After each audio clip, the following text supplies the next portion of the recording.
বহুতবাৰ বুজোৱা হৈছে, মই বুজাইছোঁ, ষ্টাফৰ বাকী মানুহে বুজাইছে, আৰু বেলেগ বেলেগ মানুহে বুজাইছে। তেওঁ হৈছে যে মোক কোনো একো কৰিব নোৱাৰে, তই কি কৰিবি চা, তোক মই দেখাই দিম। আৰু মই উপায় নাপায় কালি যেতিয়া মদ খাই ঘৰত সোমাই আহিছে, যেতিয়া লাষ্টত মানে ইমান দিনৰ পৰা কমেণ্ট পাছ কৰি আছে, নাজানো আপোনালোকে বুজিবনে নাই, আপোনালোক বেছিভাগ মতা মানুহ, কিন্তু ইয়াতে দুগৰাকী মাইকী মানুহ আছে, আপোনালোকে জানিব কেনেকুৱা লাগে। আৰু সদায় কি হয় যে আমি মূৰ তল কৰি পেলাই মাইকী মানুহে লাজ কৰি পেলাই গুচি যাব লগা হয়। আমাৰ ওপৰতে আঙুলি উঠে যে তাইহে কিবা চাগে কাপোৰ বেয়াকে পিন্ধিছে, তাইহে এইটো কৰিছে, সেইকাৰণে তাইক এনেকে কমেণ্ট পাছ কৰিছে। হয় নে নহয় কওক আপোনালোকে? আপোনাৰ অভিযোগ বহুত ডাঙৰ অভিযোগ, এই কাৰণে এইটো হাই সিকিউৰিটি জোন, তাৰ ভিতৰত আপোনালোকৰ পিতৃ হাই সিকিউৰিটি, তাৰ মাজত আপুনি যদি আপুনি ভাবক মোৰ লগত যদি হ'ব পাৰে, তাৰ মানে বাহিৰত কি হয়? বাহিৰত আন ছোৱালীৰ লগত, আন মাইকী মানুহৰ লগত কি হয়?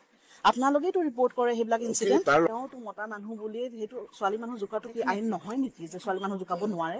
সেইটো আইন নহয়।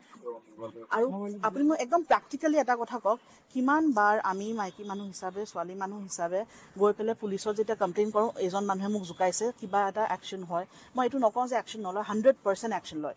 কিন্তু যেতিয়া সেইজন মানুহক ইমান দিনৰ পৰা, ইমান মাহৰ পৰা আন মানুহে বুজাই আছে, কৈ আছে, আৰু সেইটো এটা নিজৰ বুজা শক্তি নহয় নেকি যে এইটো এৰিয়া আৰক্ষীৰ ওচৰলৈ যোৱাৰ এনেকুৱা কথা হৈছে যে ভিডিঅ'টো তেনেকুৱা লাগিছে ব্ৰুটেলিটি কৰবাত প্ৰকাশ পাইছে? একদম নহয়, একদম নহয়। মই লাষ্টত ঘৰৰ পৰা তেওঁক ওলাই আনিব লগা হৈছে, যেতিয়া গৈ মোৰ ৰুমত ধাক্কা মাৰি দিছে।